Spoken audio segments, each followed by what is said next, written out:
Hai kabajamtoota hordoftoota maatii Tuuriyaan akkam nagaa fayyaa keessanii namoonni chaanaalii kanaaf haarawaa taatan chaanaalii maatii Tuuriyaa jedhu kana subscribe godhaa akkasumas tiitoriyaan yaan isiniif kennu kana yoo jaalattan like hiriyoota keessaniif akkasumas share godhaa isiniif jedha.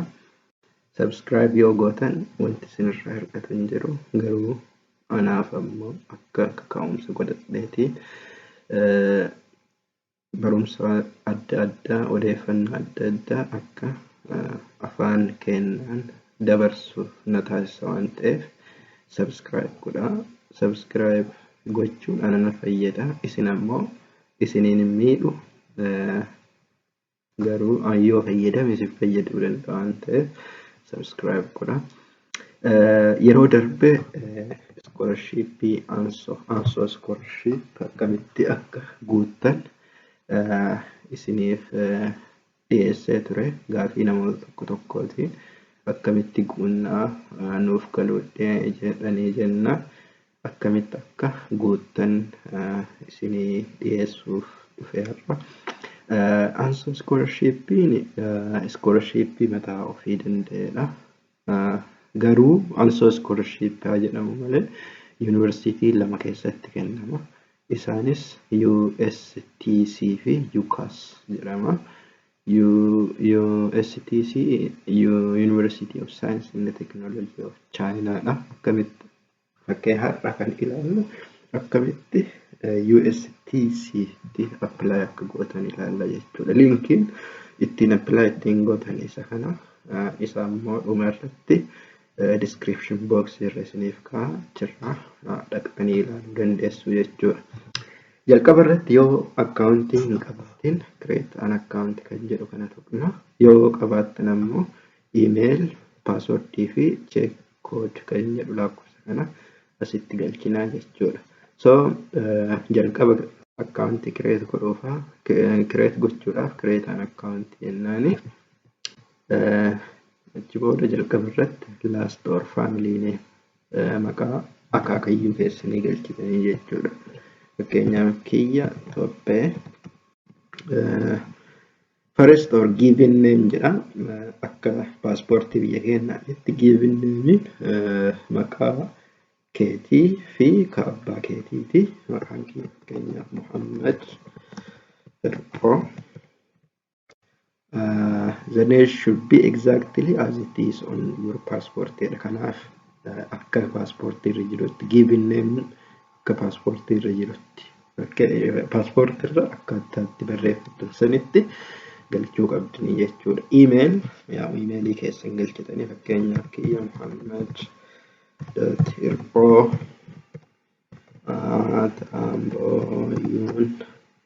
Muhammad.hirphoo@amboyun.edu .et .amboyun.et please repeat email jedha.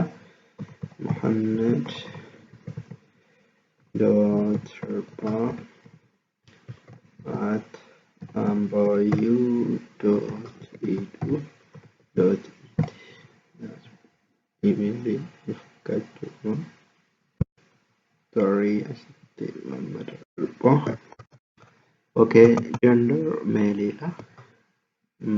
Date of birth illee isuma paaspoortii keessan irra jiru guuttanii jechuudha. Fakkeenyaaf kan koo bara 1995 May. Okay. Passport number SCP-662442 nationality keessan Itoophiyaadha. Passwordii keessan kan barbaaddan galchitanii jechuudha. Password okay.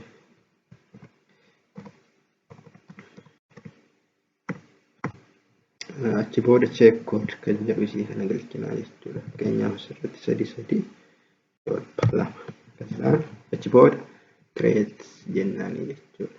registered successfully. Okay, then get it. Hello Toppe, continue to apply. Continue to apply. Welcome to study in USTC. Online application kan jedhu kanatu jechuudha.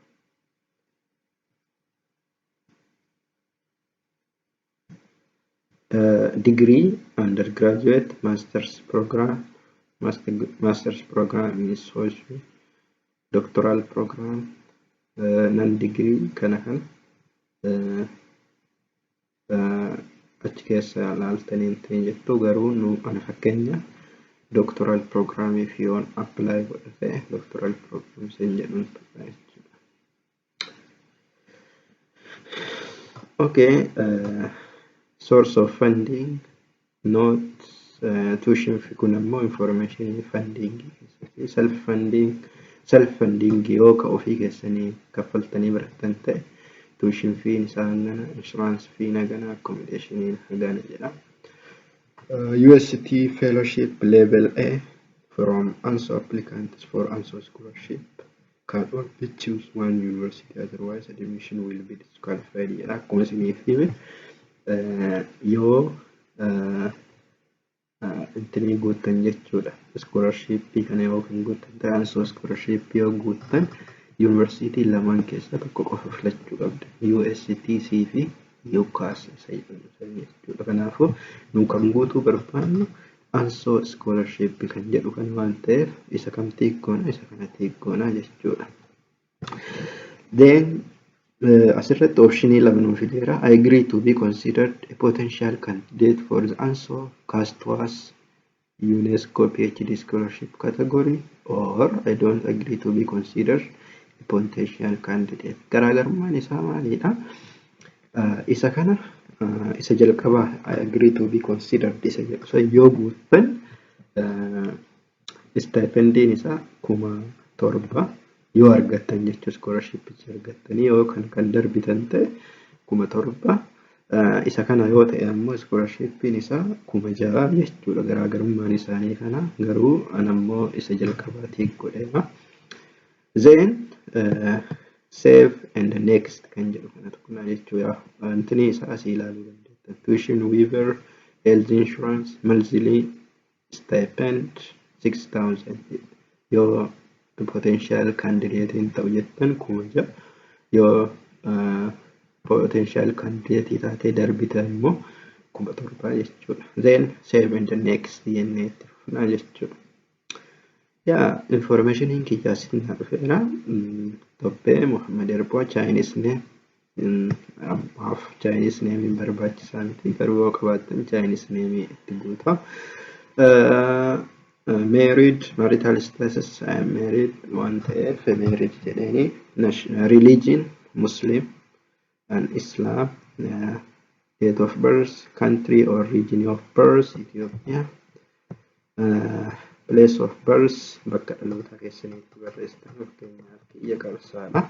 Country in the region you currently reside in, bakka amma jirtan guuttanii fakkeenyaaf an amma China jira. China kan jedhu. China yoo barbaaddan ammoo Itoophiyaa kan jiraattan ta'e Itoophiyaa jettanii guutuu dandeessu jechuudha. City you currently reside in, I'm Ethiopian, China. Okay.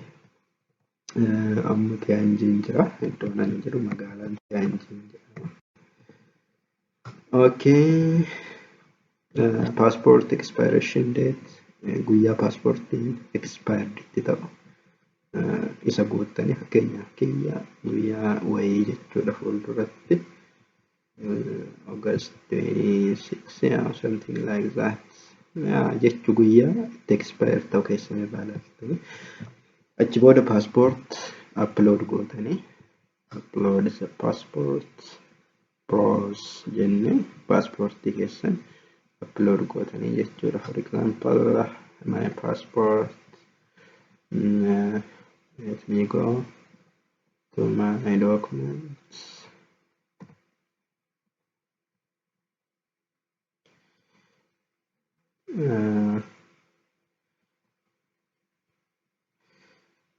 passports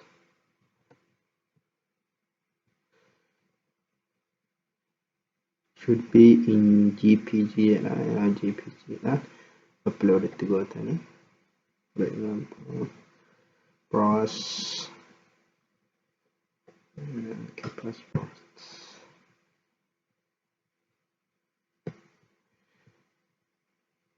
sorry GPG dha passport keessa upload it to go to photo keessa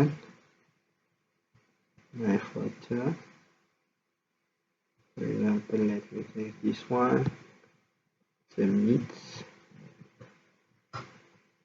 upload successfully, and then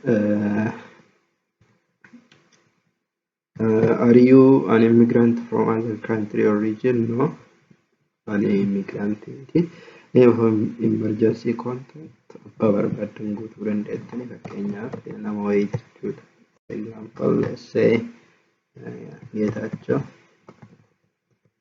emergency contact number lakkoofsa emergency nama sanii guutuu dandeenya lakkoofsa something like that.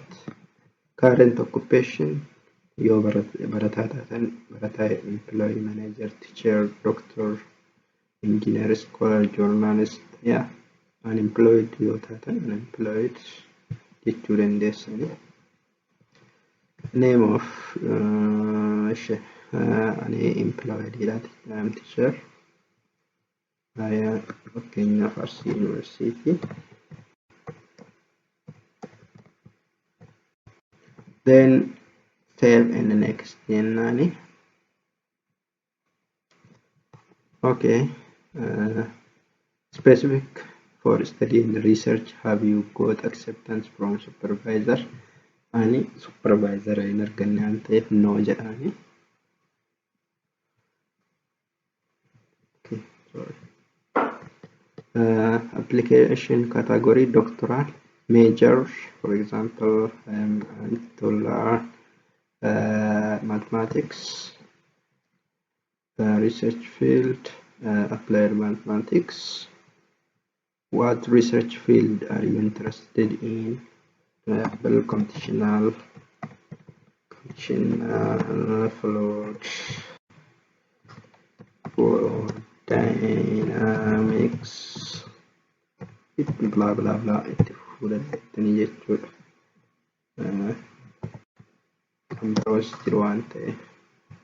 Okay, then 7 next.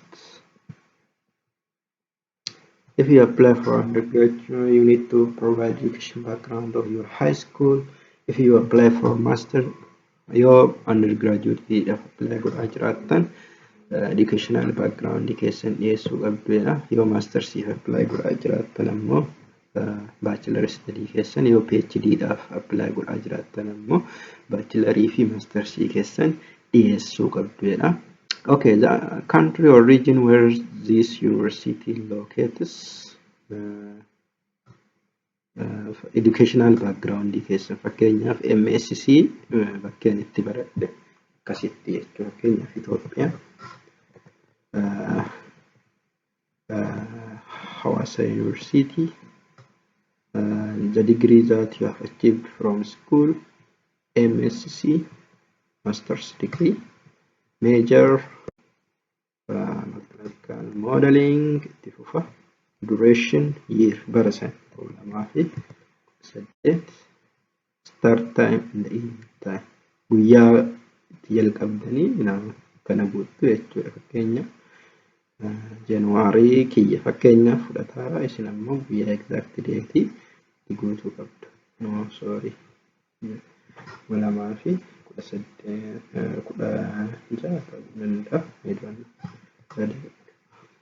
hanga guyyaatti xumurtanii jechuudha. For example 2019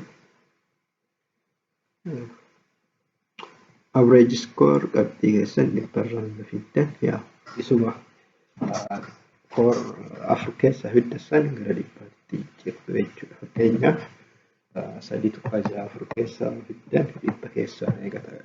sadii tuqaa jaha baay'isuu dhibbaa hiruu afurii jechuudha. 360 hiruu afurii laaksa. Fakkeenyaaf dhibbarraa 90 akkasitti 90 out of 100 90 out of 100 jechuu dandeessu. GPA afur keessaa jechuudha. Fakkeenyaaf 3.9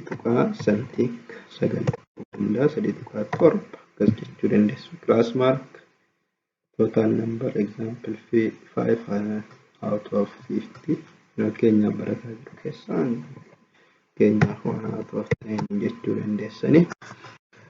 National ranking of university it is not mandatory. Dirqama miti garuu guutuu dandeessani. Notarized copy of degree certificate upload itti gootan. Notarized jechuun kan Ministry of Education yookiin registrarri university dura itti barattanii itti dhahee notarize yookiin authenticate isa jedhame san upload gootu jechuudha. Degree certificate jechuun isa intinii keessan qabu. Foto keessan qabu yookiin original isaa akkasumas transcript qabxii isaa qabu jechuudha. Okay, then add more education. Yoo PhD apply gochaa jiraattan intinii keessan master's fi bachelor keessan yoo undergraduate apply gochaa jiraattan immoo kan school jechuudha. Okay, academic achievement research hojjettanii jiraattan only paper text published first author, second author and co-author will be counted. Title galchitan, publication time, publication location, journal, impact factor and so on. Kana galchuu qabdanii jechuudha. Add baay'ina intinii keessan akkasitti galchitu jechuudha.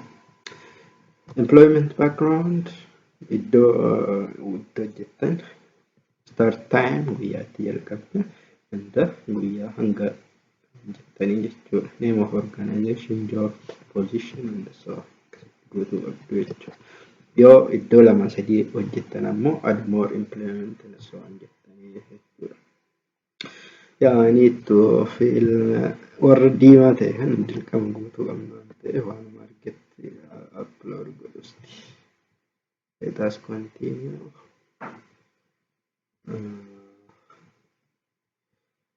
Upload browse.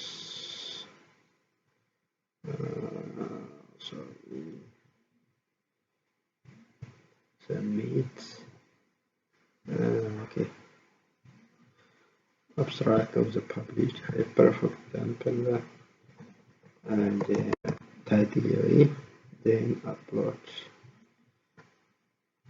Browse abstract pages, upload go to so publish go to YouTube. Okay. Then save and next. Okay. Language proficiency, mother tongue, Afaan Oromoo. Amharic yoo ta'e Amharic. Afaan Oromoo mother tongue afaan dhaloota isitti galchisuu jechuudha. Kiyya Oromoodha. Oromoo. Chinese proficiency, not knowledge. Beekta yoo ta'e not knowledge. Native speaker, excellent, very good, good, poor. Yeah, not knowledge. Yeah, poor. Yeah, waga tokkoon beeku waan ta'eef.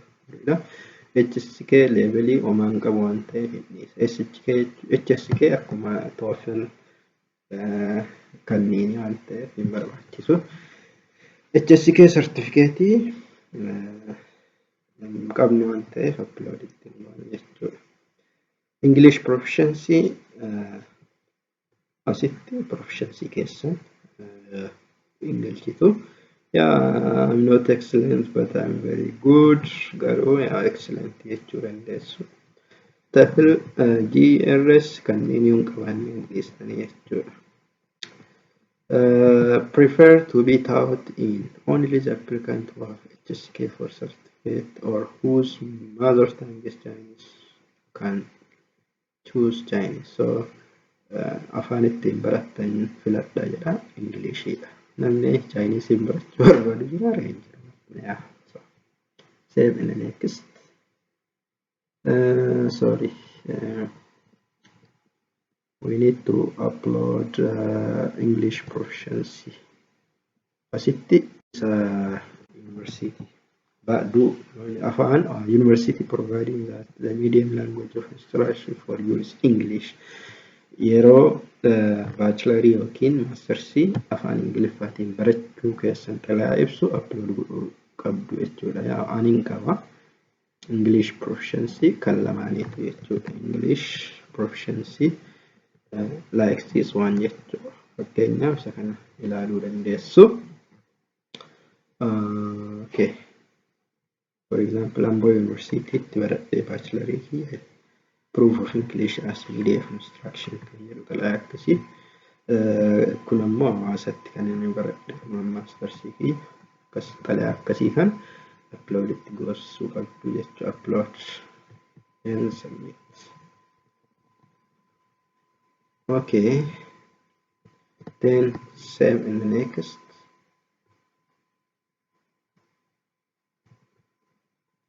Yeah. Contact info, permanent address. Please fill your permanent address. Example, University of Science or Technology, China, number this custody good. Fakkeenyaaf bakka amma hojjetaa jirtan fakkeenyaaf RC University jedhee koomaa akkasitti guutuu dandeettan. Emailii keessan fakkeenyaaf isa dura fayyada.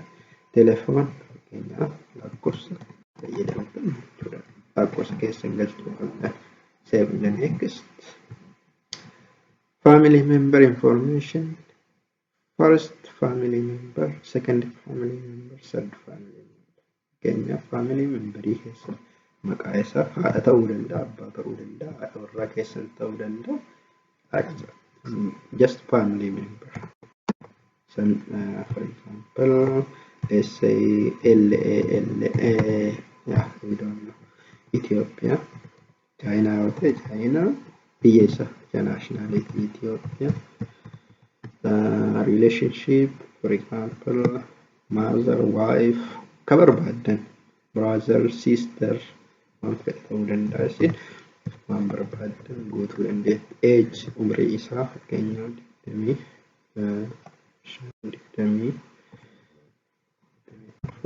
jechuu dandeettanii. Employment waan barbaadan waan namni si hojjetu fakkeenyaaf student jechuu dandeettanii.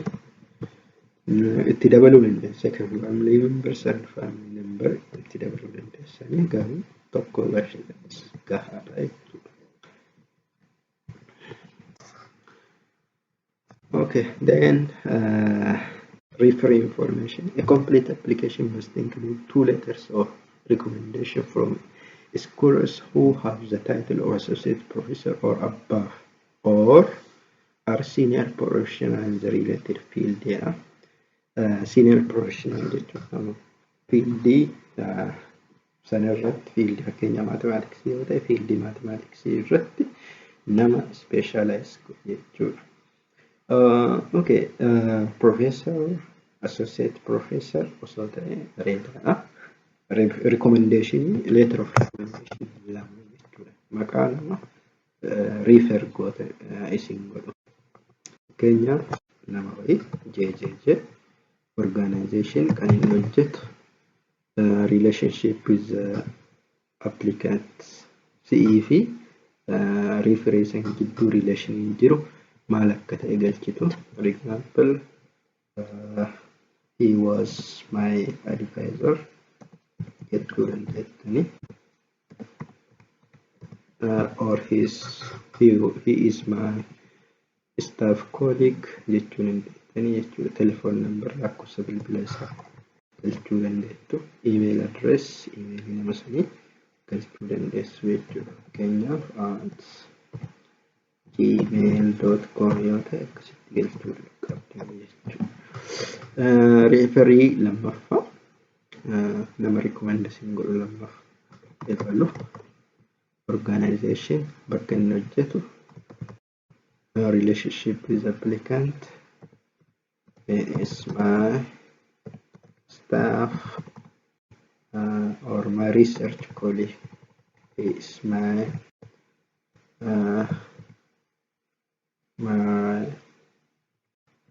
staff colleague, staff mate, staff mate. Telephone number lakkoofsa bilbilaa nama sanii galchuu dandeettu. Sorry. Email address, email isa at gmail.com sun galchuu dandeessu.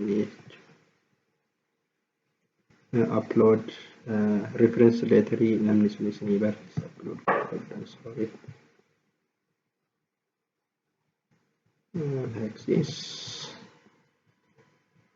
Wanti anaan upload godhaa jiru kun zin jedheetuma isinitti agarsiisu upload godhe malee isin ammoo information sirrii ta'e guutuu qabdanii jechuudha. Upload.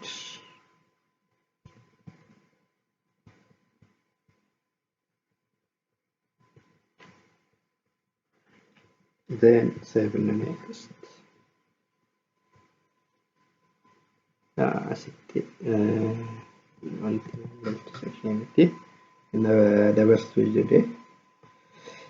For example, let's say Muhammad organization and university. Okay.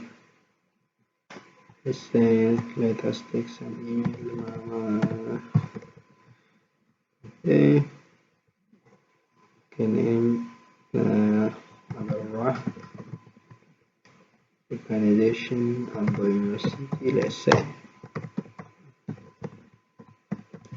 Okay. Okay. Save next. Okay. Asitti information diagrammaadha. Physical foreign examination form jedha. Download jettanii asitti download formiin as jira. Download formii kana mana yaalaa deemtanii achitti gochisiisuu qabdu jechuudha. Here is the form. Achi xalayaa kana print gootanii mana yaalaa fiddanii information jiru gochisiisuu qabdu jechuudha. CV study or research proposal 800, no less than 800 words. Non-criminal record certificate kana waajjira poolisii deemtaniitiin dhiyeessuu qabdu. Other supporting documents as upload gootanii. Okay. Download physical examination form isa xumurtan akkasitti upload gootu. CV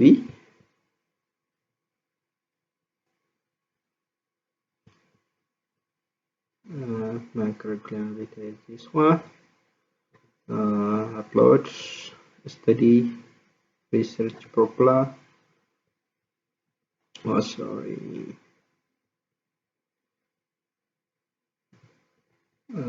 Research proposal. Something, for example, for China.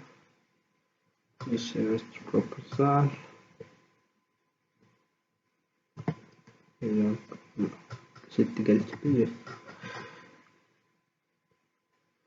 Okay, non-criminal records. Waajjira poolisii irraa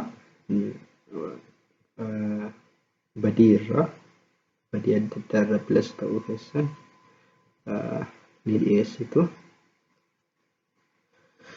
And the other supporting documents. Documentii qabdan hunda galchuu. Certificate fedhe haa ta'u. Kan fedhe haa ta'u yoo qabaattan bakka tokko irratti marji gootanii galchuu dandeessanii jechuudha. For example, supporting document jedhe akkasitti godheeti bakka tokko keessatti kaa'ee jira. Isin ammoo bakka tokkotti intinii gootanii galchuu qabdanii jechuudha. Fakkeenyaaf bakka tokko galchuu. Supporting any document waan qabdan galchaa. Fakkeenyaaf conference documentii ta'uu danda'a. Kan training adda addaatti kennitan ta'uu danda'a. Waan qabdan hunda galchuu qabdu. Save and next jenna. Please upload a study or research proposal first. Uploaded, but what happened? Let us use this one. Upload. Yeah, uploaded. Save and next. Then I have a bit declare. Yeah, I've read all information can you gonna. Then if you don't get admission with a scholarship, are you interested in getting admission as a self-finance student? Yeah, of any scholarship good no generally. If you don't get admission with a scholarship, are you interested in getting admission as a partial? No generally. If you don't get admission with scholarship, are you interested in getting admission as a partially self-financed student? No generally. Namni danda'ee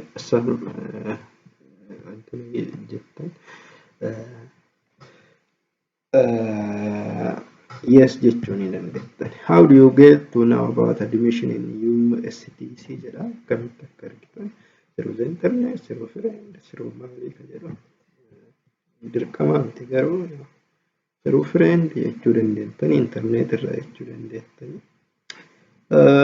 What do you want? Why do you want to apply for USTC? USTC maaliif apply gootan jedha. University ranking as keessaa kan isinitti tole galchuu dandeettanii yoo waan bira sababa biraa ta'e immoo sababa akkasitti galchitanii then compare and submit jettanii. This but wanti isin beekuu qabdan dursa osoo advisor argattanii baay'ee bareeda. Advisor argattan jechuun percentage 99 scholarship argattanii jechuudha. Advisor argachuun baay'ee importantiidha. Namoonni baay'ee advisor naan deebisne jedhaaranii kana ammoo obsuu qabdan. Advisor hin deebisne jechuun nama qaba bakkaan isin barbaadu jechuu. Kanaafuu advisor biraa akkasitti itti fuftanii barbaaduu qabdanii. Carraa gaarii isiniif haa ta'u yaala wanti kamuu yaalamu malee hin milkaa'u. Wanti scholarshippiin ammoo amaluma isaa irra yeroo baay'ee itti deddeebitanii yaaluu qabdanii obsitanii yaaluu qabdanii. Inni biroo ammoo wanti isinitti himuu qabu barattoonni Itoophiyaa baay'inaan biyya kana hin jiranii. Garuu barattoota biyya birootiin yoo wal bira madaalaman baay'ee ciccimoodha.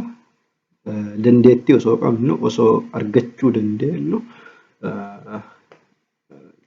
yaa hifannaa ta'uu isaa ta'ee hin beeku akkaataa itti apply gootan ta'ee hin beeku garuu osoo carraa darbuu qabdan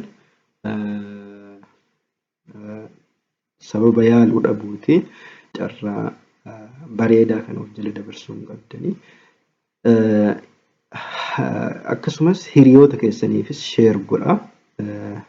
Maaliif yoo si'ii milkaa'uu dhabe nama birootiif milkaa'uu danda'a waan ta'eef. Dhumarratti ammoo wanti isiniin jechuu barbaadu chaanaalii kana subscribe godhaa. Anis information adda addaa haga danda'uun dabarsuuf nan yaala. Yoo isin subscribe gootan anis waan bu'aa YouTube irraa argamu argachuu danda'a. Kaayyoon kiyya information nama biraan gahu osoo ta'eyyuu garuu faayidaa YouTube namaaf argamsiisu ammoo argachuun bareedaadha. Chaanaalii kana subscribe godhaa akkasumas hiriyoota keessaniif share godhaa. like godha. Like gochuun akka namoota bira ga'u godha waan ta'eef like yaada itti kennaa. Kana isiniin jedha. Nagaan naaf turaa. Carraa gaarii isiniif haa ta'u.